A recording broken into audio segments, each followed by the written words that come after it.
Hello students, आइए आगे का पार्ट स्टार्ट करते हैं। Second part of this.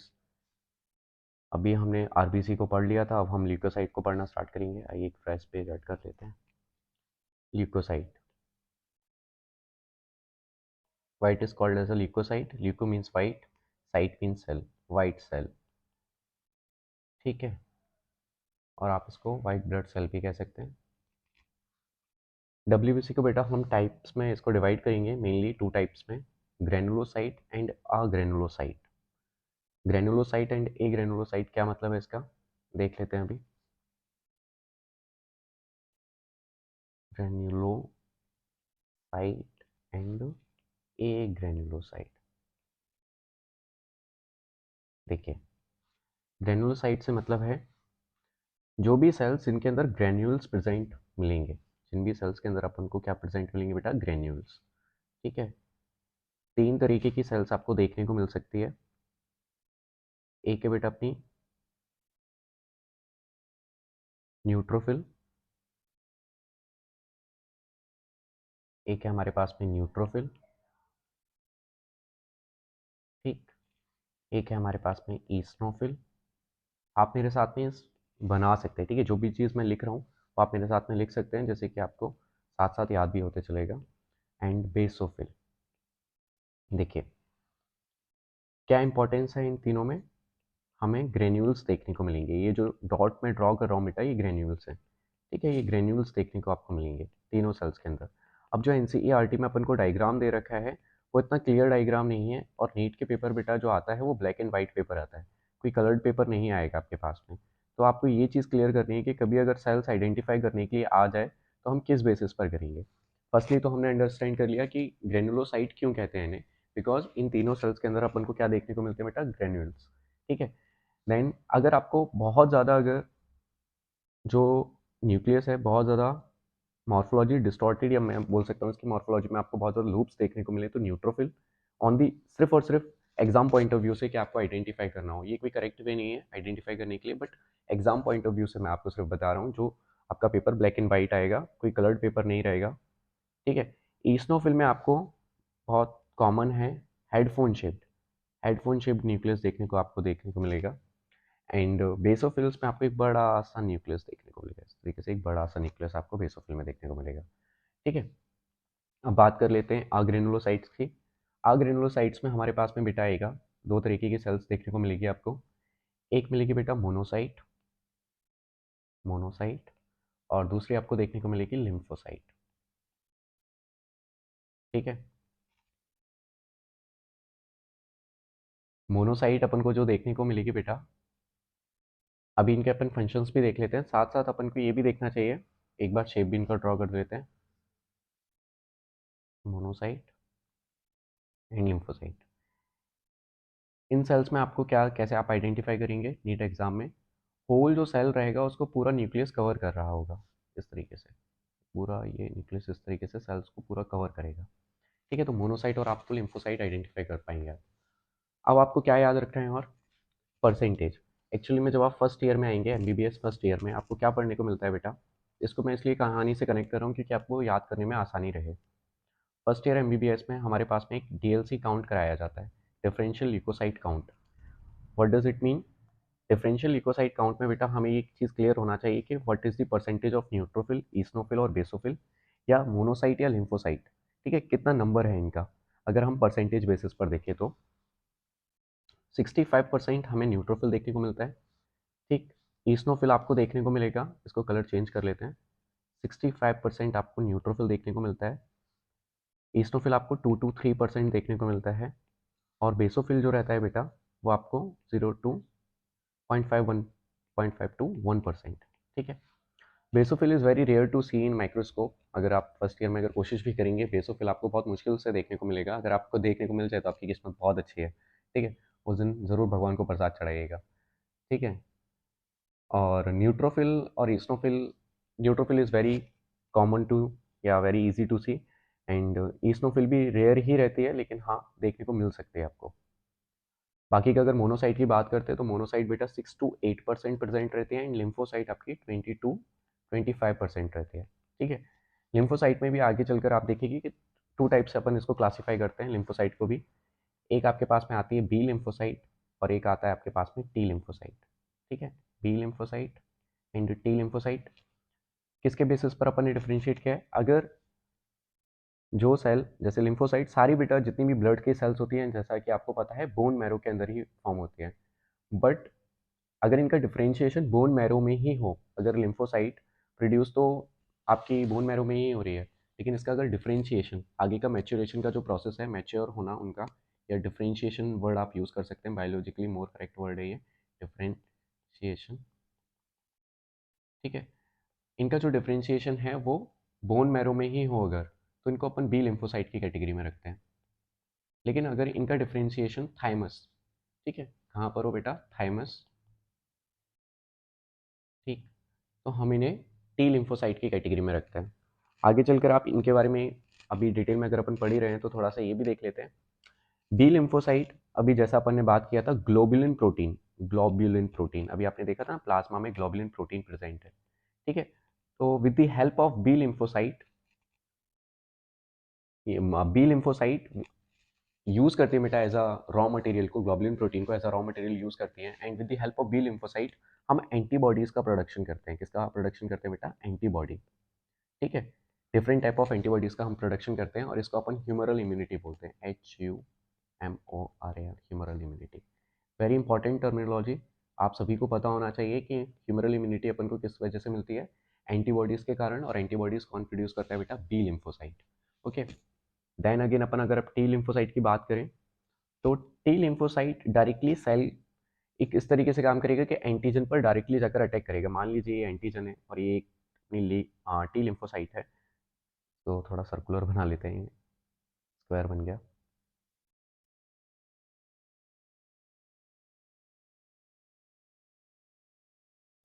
ये टी लिम्फोसाइट सेल है अगर अपनी, तो ये डायरेक्टली जाकर बेटा इस पर अटैक करेगी। ठीक है, डायरेक्टली अटैक करेगी, इसी वजह से अपन बोलते हैं इसको cell mediated immunity, cell mediated immunity. Okay, अगर आप बायोलॉजी सही वे में पढ़ेंगे तो कभी आपको रटने की कोई भी चीज़ ज़रूरत नहीं है। जो भी कहता है कि बायोलॉजी रटना चाहिए या रटना ही, बायोलॉजी में रटना ही पड़ता है, तो ऐसा तो कुछ भी नहीं लगता मुझे। आज तक नहीं लगा कि बायोलॉजी में कुछ भी चीज़ रटने की है। ठीक है, everything is has to be very conceptual, और अगर आप सही टर्मिनोलॉजी फॉलो करेंगे तो कभी भी आपको डाउट भी नहीं आएगा कि क्या चीज़ क्यों लिखी गई है या किस वे में हमें समझना चाहिए। ठीक है, तो आई होप सो कि ये टेबल आपको क्लियर होगी, क्योंकि वेरी इंपॉर्टेंट टेबल। एक क्वेश्चन ज़रूर आएगा बेटा, ठीक है, नीट में एक क्वेश्चन आपसे ज़रूर पूछा जाएगा, क्योंकि ये आगे चलकर आपके लिए बहुत इंपॉर्टेंट पार्ट होता है। एमबीबीएस के लिए बहुत इंपॉर्टेंट पार्ट है फर्स्ट ईयर के लिए। क्या इंपॉर्टेंट पार्ट है? फर्स्ट, हमें डब्ल्यूबीसी पता होना चाहिए। दो टाइप से हम क्लासीफाई करेंगे, ग्रेनुलोसाइट, अग्रेनुलोसाइट। ग्रेनुलोसाइट बेटा neutrophil, eosinophil and basophil. Agranulocyte monocyte and lymphocyte. Monocyte में हमारे पास में 6 to 8% मोनोसाइट रहेगा एंड लिम्फोसाइट 20 to 25% है। एंड अगेन हमने लिम्फोसाइट को भी दो पार्ट में कैटेगराइज किया है, B lymphocyte and T lymphocyte. ठीक है, अब अगर अपन बात कर लेते हैं न्यूट्रोफिल, ईस्नोफिल एंड बेसोफिल के फंक्शंस की। देखिए, न्यूट्रोफिल को हम माइक्रोपुलिसमैन के नाम से भी बात करते हैं, माइक्रोपुलिसमैन भी कहते हैं इसको। क्यों कहते हैं माइक्रोपुलिसमैन?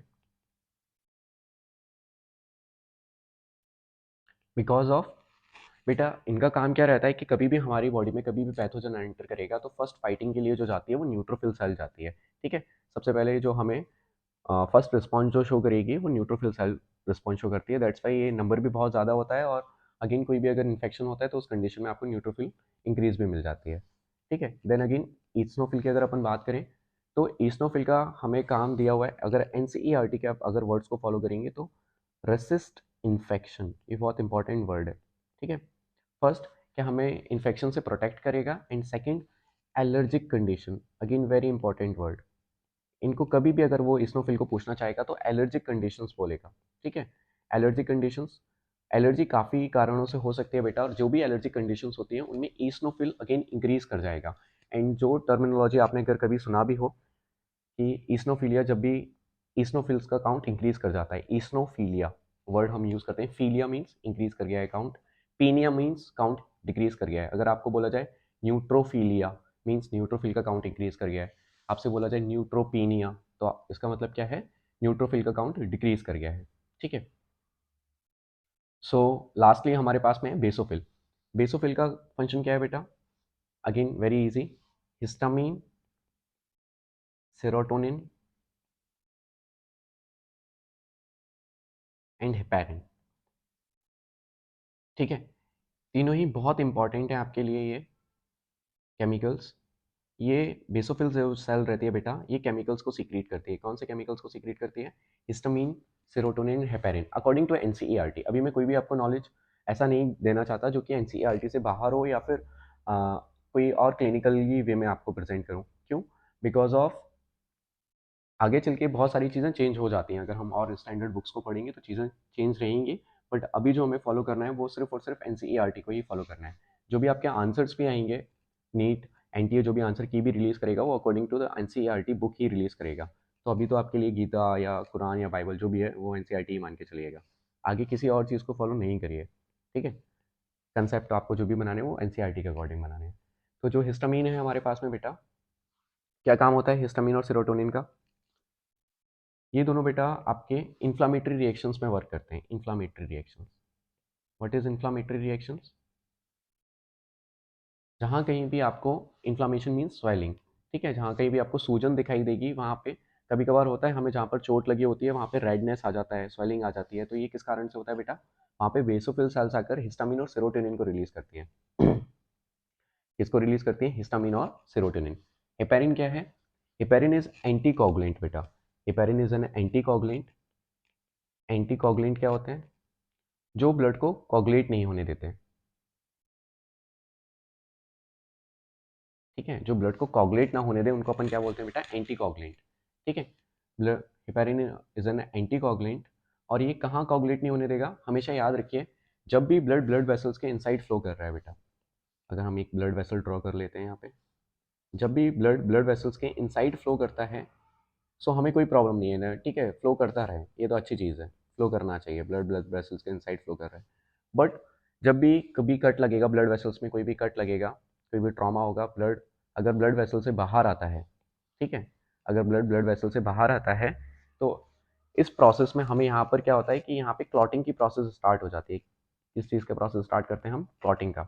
Inside the blood vessels can, blood can flow inside the blood vessels. Okay, यहाँ पर वो कोगुलेट नहीं करेगा। कौन कोगुलेट नहीं होने देगा उसको? हेपेरिन। हेपेरिन उसको कोगुलेट नहीं होने देगा, एंटी कोगुलेंट की तरह वर्क करेगा। बट जब भी कट लगेगा कभी भी ब्लड वेसल्स में, तो यहाँ पे क्लॉटिंग की प्रोसेस एक्टिवेट होगी और वो क्या करेगी बेटा? ब्लड को कोगुलेट कर देगी। ब्लड को कोगुलेट करने के कारण ब्लड अब फ्लो की कैपेसिटी को लॉस कर देगा। दैट्स वाई वहाँ पे अपन को हीलिंग प्रोसेस स्टार्ट कर देंगे एंड आपको एक ब्राउनिश कलर का स्कार फॉर्मेशन भी आपको देखने को मिल सकता है। ठीक है, आगे इसको कंटिन्यू करें, एक बार एनसीईआरटी को रीड कर लेते हैं। आप एक बार इन सेल्स को भी देख लीजिए कलर्ड फॉर्म में, लेकिन हाँ याद रखिएगा पेपर ब्लैक एंड व्हाइट में आएगा, तो हमें जो आदत होनी चाहिए वो ब्लैक एंड व्हाइट में पहचानना आना चाहिए, ना कि कलर्ड में। ठीक है, एक चीज़ और जो हम बात कर सकते हैं वो ये भी है कि डब्ल्यू का काउंट, जो कि पहली वाली वीडियो में भी अपन ने क्लियर किया था, 6 to 8,000 है बेटा, 6 to 8K। ओके, पर मिलीमीटर क्यूबिक, पर मिलीमीटर क्यूबिक। ठीक, अपन इस पैराग्राफ को एक बार रीड करके देख लेते हैं, कोई इंपॉर्टेंट चीज़ हमने छोड़ ना दी हो। Leukocyte are also known as white blood cells as they are colourless due to the lack of haemoglobin. इनके पास में हीमोग्लोबिन नहीं होता, इस वजह से इनको कलरलेस बोला गया है। देखिए, हीमोग्लोबिन आरबीसी के पास होता है, दैट्स आरबीसी का एक मतलब ये आरबीसी की एक विशेषता है। ठीक है, ऐसा मत सोचो कि डब्ल्यूबीसी के पास नहीं है या इसलिए इसकी ये कोई कमी है। डब्ल्यूबीसी किसी और काम के लिए बनाई गई है। तो ये एक एनसीईआरटी ने जो पॉइंट दिया हुआ है कि they don't have haemoglobin, that's why they are colourless, तो ऐसा नहीं। ठीक है, डब्ल्यूबीसी किसी और काम के लिए आती है तो उसके पास में कुछ और चीज़ें हैं। They are nucleated and relatively lesser in number which average 6,000 to 8,000 per millimetre of cubic of blood. Okay, ये आपको लाइन समझ में आ गया होगा। Leukocytes are generally short lived, जैसा कि अपन ने पहली वीडियो में डिस्कस किया था, they are short lived, that's why bone marrow form. ठीक है, more numbers of WBC. We have two main categories of WBC, granulocyte and agranulocyte. Neutrophil, eosinophil, and basophils are different types of granulocyte, while lymphocyte and monocyte are the agranulocyte. ठीक है, neutrophil are the most abundant cells, 60 to 65% हम देख ही चुके हैं of the total डब्ल्यूबीसीज, and basophil are the least. सबसे ज्यादा नंबर में क्या है हमारे पास में? न्यूट्रोफिल, एंड सबसे कम क्या है बेटा? बेसोफिल।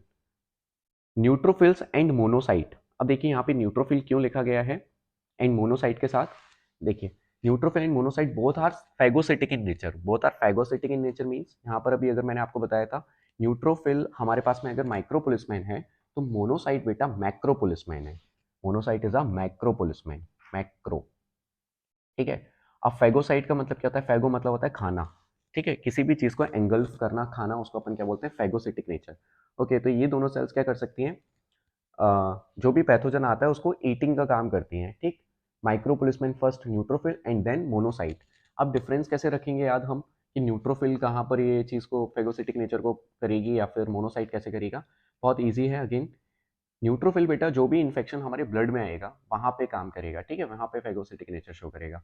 बट अगर अपन मोनोसाइट का बात करेंगे तो monocyte is a tissue macrophage. Monocyte को अपन एक और नाम देते हैं टिश्यू मैक्रोफेज। यहाँ पर मैं लिख देता हूँ आपके लिए याद करने के लिए, इसको हम क्या बोलते हैं, tissue macrophage. Why it is called tissue macrophage, because it is lived inside tissue. 2017 के आसपास एक क्वेश्चन भी आया, आप नीट में देख सकते हैं उसको, आपसे पूछा भी गया था वहाँ पर नेमिंग के अकॉर्डिंग, क्योंकि कहीं कहीं ह्यूमन फिजियोलॉजी में कुछ चैप्टर्स में शायद आपको नेम दिया हुआ है। I am not completely right कि हाँ दिया ही हुआ है, आप एक बार चेक कर सकते हैं, शायद मिल जाए आपको। बट मैं कुछ नाम बता देता हूँ आपको जो कि again NEET point of view से वेरी वेरी इंपॉर्टेंट है। क्या बेटा, टिश्यू मैक्रोफेजेस में एक कुफर सेल्स होती हैं, कुफर सेल्स, ठीक है, दीज आर मैक्रोफेजेस। मोनोसाइट की कैटेगरी में ही रख सकते हैं आप इनको। Second alveolar cells, alveolar cells, ठीक है। देखो एल्वियोलाई अलग होता है, लंग्स के अंदर एल्वियोलाई अलग होता है, एल्वियोलर सेल्स की बात कर रहे हैं अपन, ठीक है। थर्ड अगर हम बात करना चाहें तो माइक्रोग्लियल सेल्स अपने ब्रेन में अपन को देखने को मिल सकती हैं, ग्लियल सेल्स, ठीक है, ग्लियल सेल्स। इसी तरीके से आपको बोन में भी प्रेजेंट मिल सकती है, मतलब हर ऑर्गन में अ, अपने पास में उनकी खुद की टिश्यू मैक्रोफेजेस होते हैं। कोफर सेल्स पर्टिकुलरली लिवर के लिए याद रखिएगा, एल्वुलर सेल्स आप याद रख सकते हैं लंग्स के लिए, एंड ग्लियल सेल्स आप याद रख सकते हैं ब्रेन के लिए। These are tissue macrophages. ये मैं कहाँ के लिए बता रहा हूँ, ये टिश्यू, इसको अपन सर्कल कर लेते हैं नहीं तो आप कंफ्यूज ना हो। अगर इसका आप बाद में स्क्रीनशॉट भी लेके रख लेंगे तो काफ़ी जल्दी आप रिवाइज कर लेंगे इस पार्ट को, ठीक है। तो अगर आपने लिखा भी नहीं है तो स्क्रीनशॉट ले लेना, मैं इसको एक बार जूम कर दूंगा तो अच्छे से आप इसका स्क्रीनशॉट ले पाएँ, ठीक है। लो, चलिए आगे बढ़ते हैं। तो करेक्ट, ये चीज़ समझ में आ गई क्यों साथ में लिखा हुआ है न्यूट्रोफिल को और मोनोसाइट को, बिकॉज बोथ आर फैगोसिटिक, ठीक है। एंड अगेन हमने मोनोसाइट का परसेंटेज भी याद कर लिया, 6 to 8%। Destroy foreign organisms entering the body, okay. Basophil secret histamine, serotonin, heparin. Again तीनों का इंपॉर्टेंस आपको क्लियर है। हिस्टामिन क्या है बेटा अपने पास में, histamine and serotonin are inflammatory, these are involve in the inflammatory process. जब भी स्वेलिंग होगी या आपको रेडनेस देखने को मिल रही है, स्वेलिंग देखने को मिल रही है, वहाँ पे अपन को देखने को ये मिलेगा। एक ट्रायड होता है, आगे चल के पढ़ जाओगे, ठीक है, अभी नहीं अपन इतना ज़्यादा इसको अपन डिटेल में जा रहे हैं, ठीक है। वैसे अपन इसको वर्कआउट ट्रायड के अंदर पढ़ते हैं, ठीक है। आगे पढ़ लेते हैं। Heparin, heparin again is an anticoagulant, हम बात कर चुके हैं। जब भी blood inside the blood vessels flow करेगा तो कभी कोगुलेट नहीं करना चाहिए, दैट्स व्हाई हेपेरिन प्रेजेंट रहता है वहाँ पे। लेकिन जब भी ब्लड ब्लड वेसल से बाहर आएगा तो वहाँ पे उसको कोगुलेट होना है, क्यों, क्योंकि अगर कोगुलेट नहीं करेगा बेटा तो ब्लड लॉस कर जाएगा ज़्यादा। अगर ब्लड लॉस ज़्यादा कर जाएगा तो हम अपनी होम्योस्टेसिस मेंटेन नहीं कर पाएंगे, that's why, okay. And again eosinophil resist infection, मैंने आपको दोनों वर्ड्स क्लियर रखने के लिए कहा था, देखो दोनों चीज़ों से पूछ सकता है ये। अभी तक इसने एलर्जी से पूछा हुआ है। ईसनोफिल अगेन बहुत कॉमन है कि एलर्जी से इसको आंसर करना, बट अगेन एनसीईआरटी में एक और वर्ड दिया है ईसनोफिल के लिए, रेसिस्ट इन्फेक्शन, तो आप इसको याद रख सकते हैं, ठीक है। इसके बाद थोड़ा सा और आगे बढ़ जाते हैं, देखते हैं एसोसिएटेड विद एलर्जिक इन्फेक्शन हो गया। लिम्फोसाइट 20 to 25% मैंने अभी आपको बताया ही था। लिम्फोसाइट कितना परसेंट होता है बेटा, 20 से लेकर 25% तक। एंड टू मेजर टाइप्स होते हैं, B and T lymphocyte, why they are called as a B and T, ये भी हम बता चुके हैं। बी आपको बोन मैरो में क्योंकि मैच्योरेशन होगा, टी दैट्स वाई क्योंकि थाइमस में होगा। और दोनों ही इम्यूनिटी में रोल प्ले करते हैं। इम्यूनिटी में भी आपने थोड़ा सा इसको और अपने डेप्थ में देख लिया क्योंकि आगे चल के आप 12th स्टैंडर्ड में जाएंगे ह्यूमन हेल्थ एंड डिसीज में, तो वहाँ पे आपको क्लियर किया ही जाएगा। बी लिम्फोसाइट जो रहता है बेटा वो ह्यूमरल इम्यूनिटी में काम करता है। ह्यूमरल इम्यूनिटी मीन्स एंटीबॉडी के थ्रू जो इम्यूनिटी आती है उसको ह्यूमरल इम्यूनिटी कहते हैं, ठीक। और अगेन सेल मीडिएटेड इम्यूनिटी, जो सेल के थ्रू इम्यूनिटी आती है उसको सेल मीडिएटेड इम्यूनिटी कहते हैं, और वो टी लिम्फोसाइट के थ्रू मिलती है। अगेन एक अगर अगर आप क्लिनिकल पॉइंट ऑफ व्यू और याद रखना चाहें तो टी लिम्फोसाइट को डायरेक्टली याद रखिएगा in AIDS condition, particularly in AIDS. AIDS virus directly attacks on helper T cells, okay.